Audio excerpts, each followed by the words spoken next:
Welcome to the presentation, the Master Capstone presentation for Dr. Lindsay Wilson.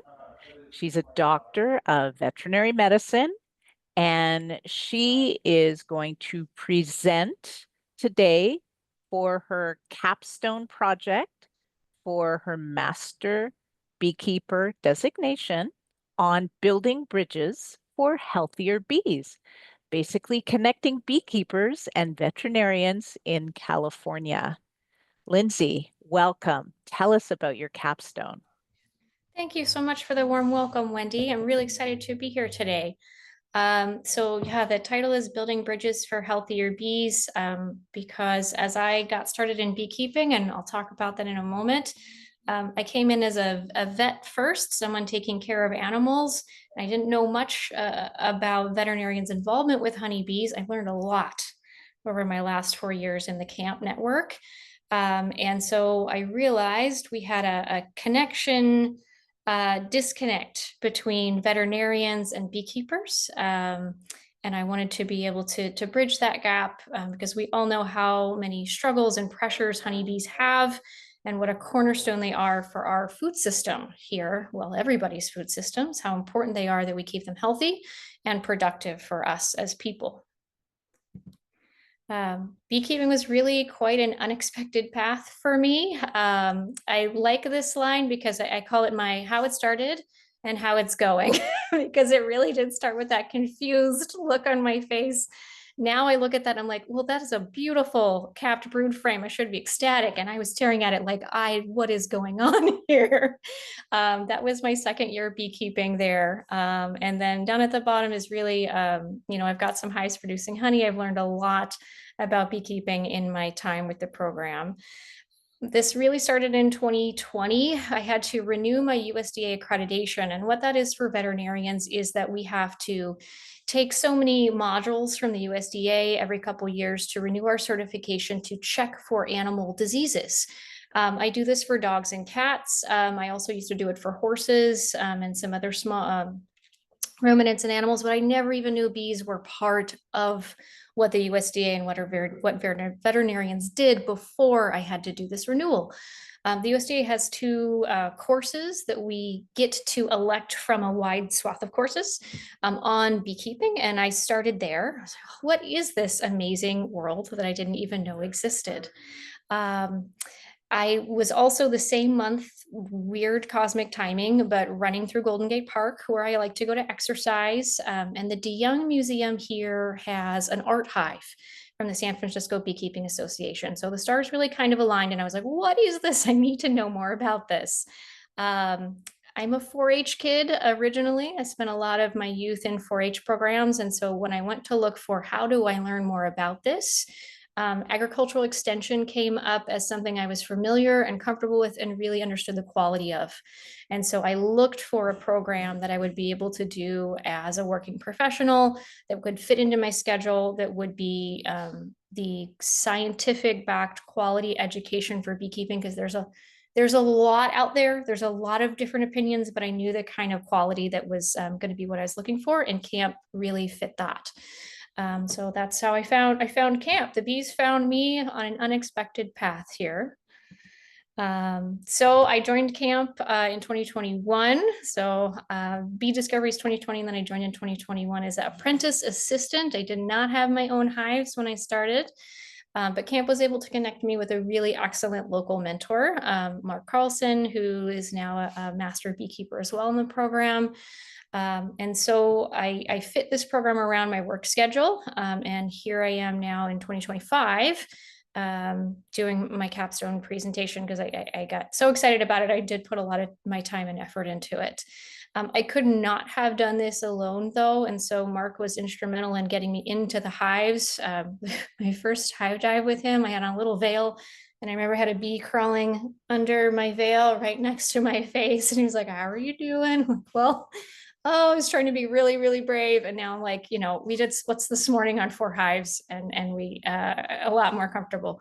So having that calm presence and experienced beekeeper was instrumental in me moving forward from the apprentice assistant level to being comfortable having my own hives, and now helping other people with their hives, which we're going to get to. Janine up at the Humboldt Hive Hub, I had a lot of conversations with her about how good relationships with veterinarians and beekeepers can be modeled. She's got a wonderful thing going with her program up there.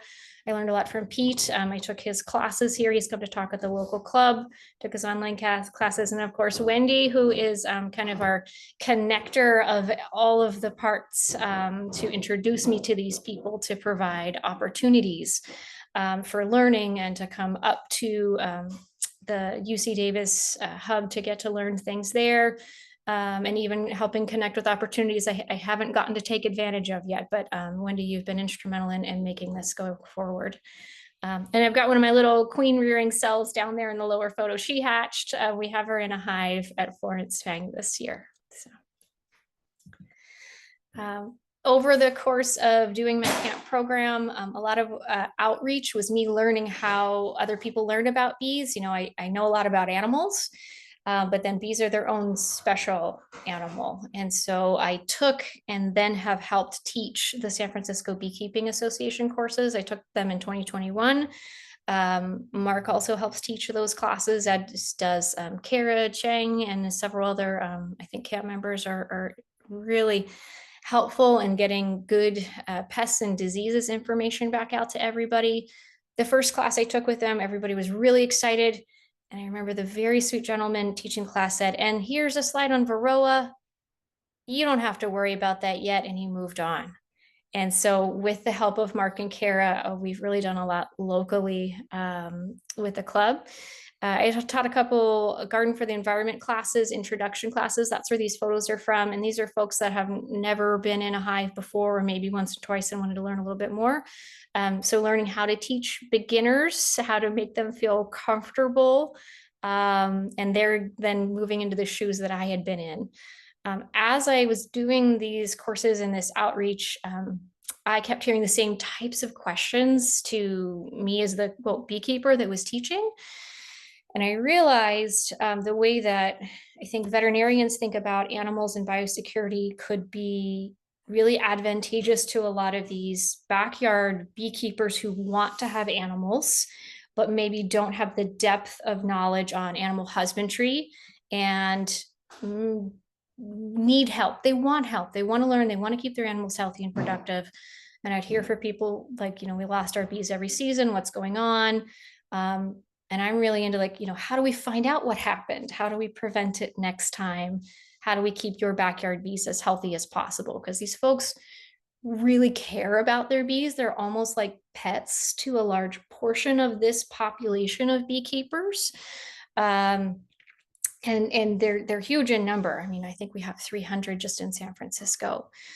So I came up with this talk really about the veterinarian relationship biosecurity for the backyard beekeeper was what it was originally titled, and I'm still working through that to help answer some of these questions about basic animal husbandry, but also, you know, that specific connection between vets and bees and where we have become involved since the 2018 change on antibiotic access.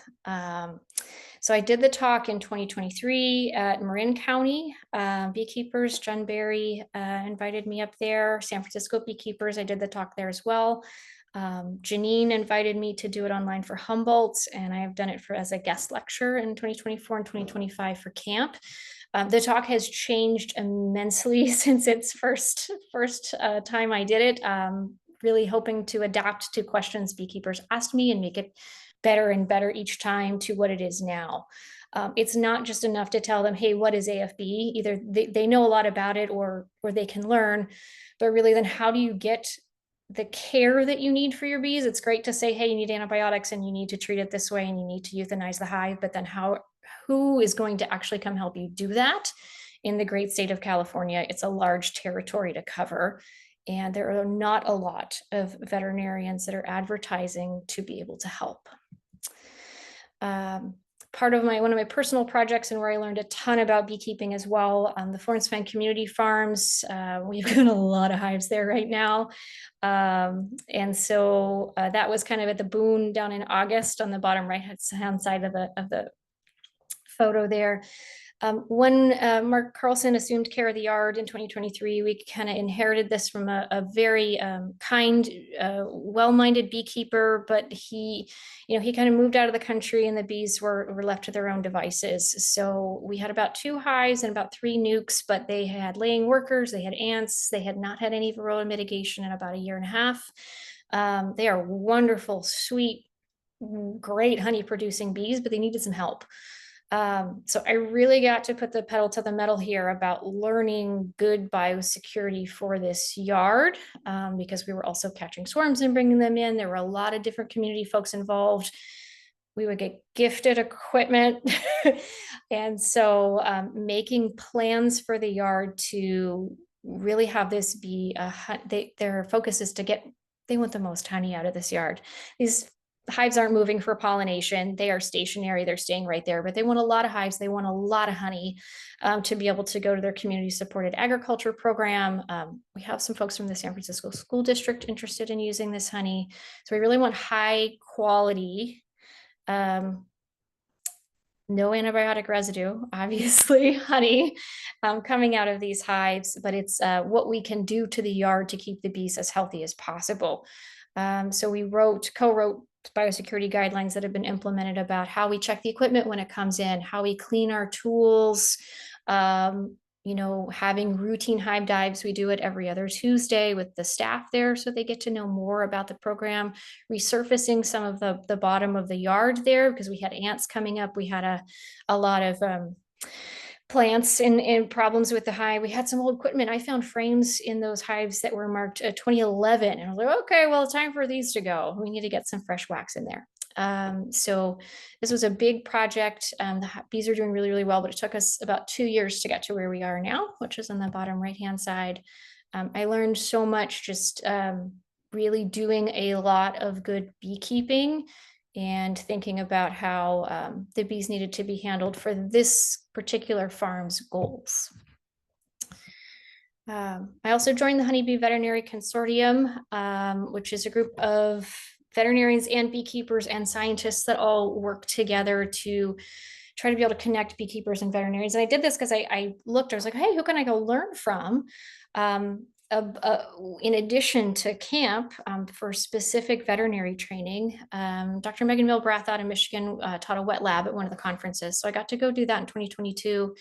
In Michigan, AFB is not quite as controlled or reportable as it is in California. So she had some hives in her teaching yard that were actively infected. She was like, hey, let's go look at this. Let's do some field tests. I also got to do some of the diagnostic tests that are in the biosecurity program there with the hanging drop method that they got to teach there. That's now been integrated into my presentation with due credit to them, of course, because they're the ones that are advocating for it. The annual conferences, I was very, very blessed to get to attend in 2022, 2023, and 2024. The last 2 years being in North Carolina, where we're just connecting people that are active in science with beekeeping, bringing us the latest research and information with veterinarians and some veterinary students and getting that hand-on time. My position on the board there, I'm serving on the certification committee. The purpose and intention of the certification committee is to establish some teaching criteria and guidelines for first day readiness of veterinarians to be able to see bees, right? What do you need to know that if a beekeeper calls you out and says, hey, I need help with my hive, to feel prepared to be able to do this? We have this for other species in veterinary medicine, but bees are pretty new. I think just last year they got added to the national boards for veterinarians to be a requirement of knowledge to pass your boards. Even though we've been helping them since 2018 officially, it was not part of any of these teaching curriculums, and that has very recently changed. And so the certification committee, I actually proposed CAMP's content to them, which I think is going to be a pre-approved resource for this certification program. We're still very much in the middle of developing this, and I am but a volunteer on the committee. Brittany Kyle out of Guelph is really leading the charge on this. But to be able to expand the educational offerings for veterinarians specifically, but then also on the other side, so if a beekeeper calls out a vet, they know that if you're a certified HPPC certified beekeeping veterinarian, that you are going to know what you're doing and can be helpful when you get there. In San Francisco locally, in addition to some of these other things I've been doing, I worked with the club to have a biosecurity team. We did actually have an AFB call in San Francisco last year, in the spring. And so in part of the supplemental resources for this presentation, I have called a case report. So I wrote up about me going on that call along with the master beekeeper, and the beekeeper that owned the hives, to diagnose AFB, get the other hives treated. Like, kind of how does that appointment go for those honeybees? We realized that our regulations had kind of changed on us within the club, and we were not compliant with the way that we were doing things. So as part of this too, we worked with our local ag commissioner. The club used to take bees down to Ocean Beach to have them destroyed, or to another place for open burn, but we could not do an open burn in San Francisco anymore. They said we're not allowed. Fair. I understand why, but it left us with absolutely no certified way that was compliant to be able to destroy this hive that did have, for certain, AFB. We were able to treat the other 4 hives in the yard with antibiotics, and 60 and then 90 days after we went out, we did a recheck and those hives were clear, and it hasn't come back. But it was getting to figure out some in the moment workarounds for having an active case in a very, very urban environment. So I was lucky I got to connect the beekeepers with a pet crematorium. I know it's really sad to talk about, but they actually were able to take care of the hive in an area where we couldn't do it anyway. A lot of the clubs around us here, I know San Mateo County, Contra Costa County, they do the same type of protocol, but we didn't have it outlined here. And so what happened was, as we were figuring out these regulatory things, it took about 10 days until we were able to get that hive actually destroyed, which I know is not what we want to have happen. But proactively, we now have a protocol to be able to deal with it swifter and better the next time. So just as a really good example of where a veterinarian and a beekeeper and the ag commissioner can all work together to help with these problems. We made some hive call kits, and these are the photo in the bottom right-hand side. You can see what we assembled. So honeybee disease detecting photos, a torch to clean stuff. I used to have lateral flow tests in there. It's kind of hard to get a hold of those now. Holt's milk tests, a black light, and some dedicated hive tools. So just being able to have this easy to grab kit that several of the club members have. There's an inventory list for this that gets handed out at our spring classes too. That these are the things you need to have in a backpack if you're going to go help your friend with a hive that's having a problem. And here's how you make sure you don't bring any problems back to your own hive. So this is a supplemental piece as well to be able to go with the presentation, because I think that the biosecurity presentation, I know different groups will make this, like Michigan has one, Ohio State has one, but this is just my little one that I put together so that as I teach the class, I can give these resources to the local club so they can develop these resources where they are, because, like Janine in Humboldt, I'd love to help her, but she's a 4.5-hour drive up there. I'm not going to be able to get up there personally. I want her to be able to have the resources on hand to use herself. This is really getting to the crux of the problem here. And this is the why. This is what I was hearing from people that made me come to develop the presentation that I did and change it over time. I took classes online again from Megan Milbreath in addition to camp education. And one thing she said that really stuck with me is she was getting kind of rowdy about it, which I appreciated. She said, honeybees are living creatures and they deserve good vet care too. And I'm like, yeah, I absolutely agree with that. I took that class from her in 2021 before I knew much, but now the more and more I'm into it, the more and more I believe it. I would hear from people in those community classes that I went to and people in the clubs, I love honey, we need to save the bees. I don't know where to start. Right. That also talks about our, reflecting on our native pollinators too. It's not just honeybees. People say, I love the bees. Where do I start? I hear that from veterinarians too. I love the bees. Where do I start? And so being able to help them learn where they actually can be helpful. And not every vet has to be a beekeeping veterinarian, but to know what they're also doing in their practice. And when they talk to somebody, how they can be supportive of our native pollinators and of our honeybees. I would hear from vets, hey, this beekeeper keeps calling me to sign a form, but he won't let me come out to do an inspection. I heard that at the North Carolina conference. So nobody in California is on the hook for saying this. But it was somebody that works at University of Pennsylvania. Hey, they keep calling that they don't want me to come out. I'm worried about my license. I can't just sign a form. We have these problems with other animals too. I get people saying, hey, I haven't seen Fluffy for 3 years. Can I get a dose of antibiotics? And we have to tell them no. But on the other side, if there's no vet within 500 miles of you to see your bees, that's a problem. And that's what I heard from the beekeepers. Hey, I called a vet, actually heard it through camp. A beekeeper emailed me through camp saying there's no one I can find. I go, oh, just go on HBBC and look for them. There's nobody within 150 miles of her to be able to come out. So this beekeeper knew she had European foulbrood in her hive. I can't get anybody to her. On the veterinary side, taking care of honeybees is not helping to pay the bills. Well, neither is taking care of chickens or koi fish, but there's still some really dedicated veterinarians out there that do this on the side or have figured out how to make this a self-sustaining practice to come back to.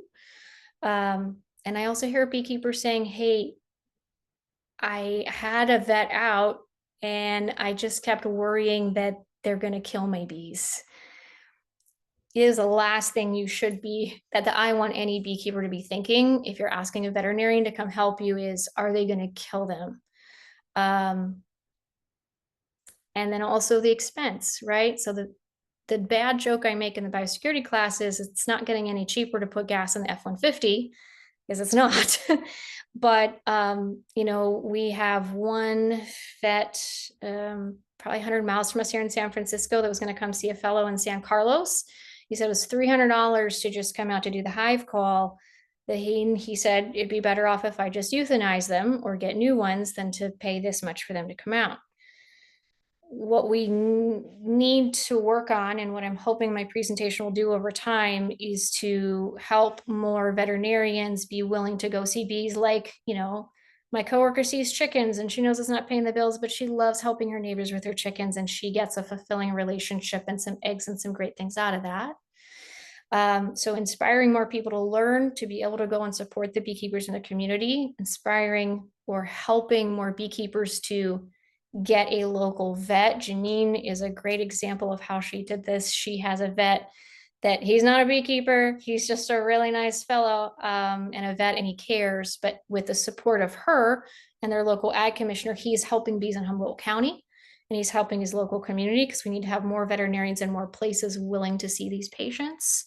That's also going to help bring the cost down. So we need to be able to have this local resource so that it's not $300 just to show up, right? It's $50 to come out. It gets more comparable. Like Fluffy needs his rabies vaccine and his, whatever he needs for the dog. For these backyard beekeepers, to make this something that is much more accessible, to be able to get care for their animals accessible. I know some of the big beekeeping breeders, the folks that have pollination services hives, have veterinarians on contract.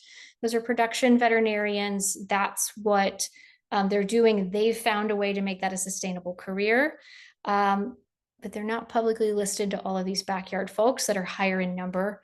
And so where my presentation is hoping to bridge the gap is, the pollination folks, they've got their network figured out, but the backyard beekeepers and some of the sideliners just don't know who to ask. And I totally get that the pollination vets are already too busy, or they're not located anywhere near us to be able to do care. So we've got to get more boots on the ground veterinarians that are otherwise be seeing small animals, just like myself. I work at the SPCA, willing to be able to reach out a little bit, extend themselves into something they're interested in to help.